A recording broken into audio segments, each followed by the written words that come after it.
Bihar boasts the Jungle Raj tag is dominating both. यहाँ के लोग जंगल राज से मुक्ति के लिए जंगल राज।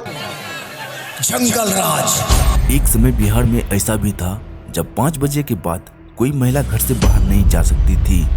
बाबू बनले ना सरकार, तब से घर में सुतै छी नीचे से, अन्य तो हर बाप फोन बैठाऊ ना गेले, हमरा पति वहाँ गेले, मार देलकै काट देलकै। अखन नीचे से छी, नीचे से घर में खाइ छी सुतै छी, आबै छै कखनो 12 बजे के आबै छै से बेटा, तक यू हालात नहीं रहे। कभी शिक्षा का केंद्र कहलाने वाले बिहार 90 के दशक में एक ऐसे दौर में पहुंचा जिसे लोग जंगल राज कहने लगे। आखिर ऐसा क्या हुआ था उन सालों में? क्या सच में कानून खत्म हो गया था या ये सिर्फ राजनीतिक प्रोपेगेंडा था? आखिर जंगल राज का बढ़ावा किसके शासनकाल में हुआ है, जेडीयू या आरजेडी या फिर बीजेपी के राज में? आज हम समझेंगे 1990 से 2005 तक का वो दौर जिसने बिहार की राजनीति की दिशा और दशा दोनों बदल दी।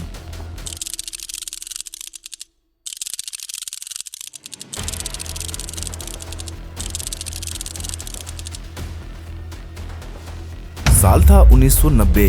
देश में मंडल कमीशन की चर्चा थी और बिहार में पिछड़े वर्गों की आवाज बुलंद हो रही थी। इससे बीच उभर कर आए एक ऐसे शख्स जिनका नाम था लालू प्रसाद यादव, जिसने कहा बूढ़ा बाल साफ करो, यानी ऊंची जाति के वर्चस्व को खत्म करो। लालू यादव ने खुद को गरीबों का नेता बताया और जनता ने उन्हें सिर आंखों पर बैठाया। इसके बाद 1990 में लालू यादव बिहार के मुख्यमंत्री बनते हैं। शुरुआत में लोगों को लगा कि अब गरीबों की सुनी जाएगी, लेकिन जैसे जैसे समय बीतता गया शासन व्यवस्था कमजोर होती चली गई। प्रशासन में जातिगत राजनीति घुस गई, पुलिस पर राजनीतिक दबाव बढ़ने लगा और कानून व्यवस्था ढहने लगी। अपराधी राजनीति में आने लगे, एमएलए एमपी बनने लगे, अपहरण, हत्या और लूट की घटना आम बात हो गई थी। बताइए, आपने तो जंगल राज देखा होगा लालू जी का समय, कैसा था, क्या था वहाँ उस समय? खूब बढ़िया था। रोड में गड्ढा था 2-2 हाथ नीचे। 6 बजे रात शाम में घर से कोई नहीं निकलता था। अच्छा, हाँ। क्या होता था? 6 बजे के बाद निकल जाता था, छीना झपटी हो जाता था, हाँ। मारपीट होता था। मीडिया ने इस दौर को नाम दिया जंगल राज। ये कोई आधिकारिक शब्द नहीं है, बल्कि लालू और राबड़ी के शासनकाल के दौरान बिगड़ते कानून व्यवस्था को लेकर विपक्ष और मीडिया द्वारा दिया गया नाम था। अगर आप 90 के दशक में बिहार में रहते थे तो शायद आप जानते होंगे, बिहार में अपहरण एक इंडस्ट्रीज बन चुका था। व्यापारी, डॉक्टर, इंजीनियर, हर कोई डरा रहता था। शाम के बाद सड़कों पर पूरा सन्नाटा छाया हुआ रहता था। पुलिस या तो डरती थी या अपराधी से मिली होती थी। इसी वजह से बिहार के हजारों लोग बाहर पलायन कर गए, पढ़ाई, नौकरी और सुरक्षा की तलाश में। और बिहारियों का पलायन यहीं से शुरू होता है।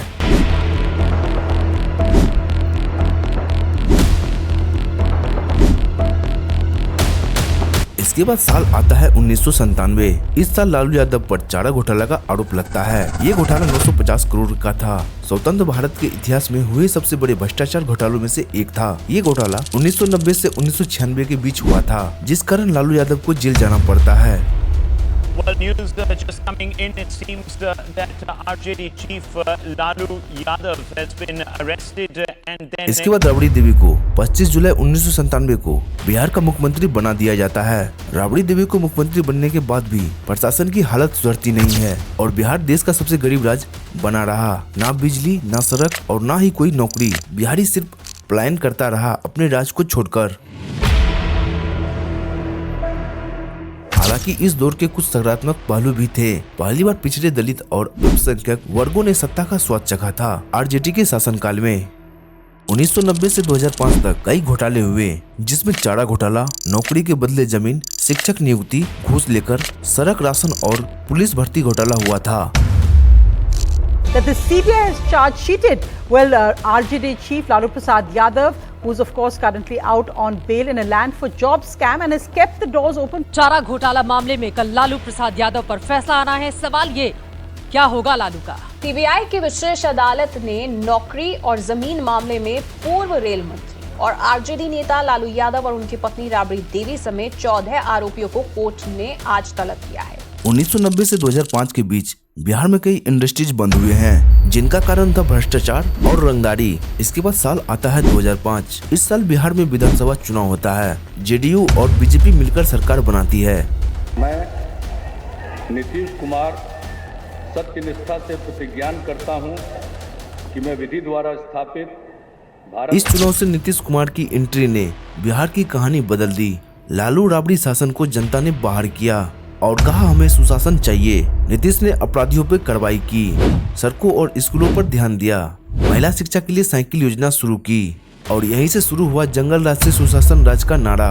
नीतीश कुमार मुख्यमंत्री बनते ही सबसे पहले अपराधियों पर नकेल कसने शुरू कर दिए।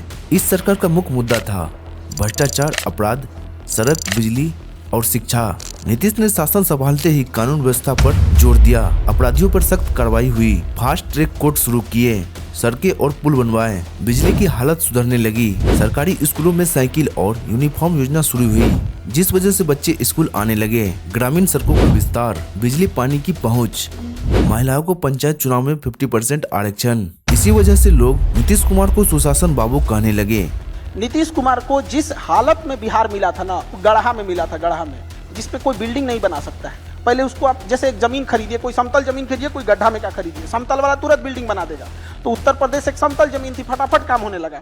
और बिहार गढ़ा में मिला था, तो उन्होंने इस इंफ्रास्ट्रक्चर, बिजली, लॉ एंड ऑर्डर, सोशल, इसको सुधारते। बिहार ने कई दौर देखे, महाजन पदों का, मगध साम्राज्य का, चाणक्य और फिर जंगल राज का भी। इस दौर ने बिहार को बहुत कुछ सिखाया और आज बिहार फिर से खुद को गढ़ने की कोशिश में है। तो आप बताइए, क्या जंगल राज सिर्फ एक राजनीतिक जुमला था या वाकई 15 साल का अंधकार? अपने विचार कमेंट में जरूर बताइए। और अगर आप बिहार से हैं तो बताइए आपके परिवार ने उस दौर को कैसे देखा। वीडियो अगर अच्छी लगे तो इस वीडियो को लाइक करें और साथ ही चैनल को सब्सक्राइब जरूर कर लें। मिलते हैं नेक्स्ट वीडियो में।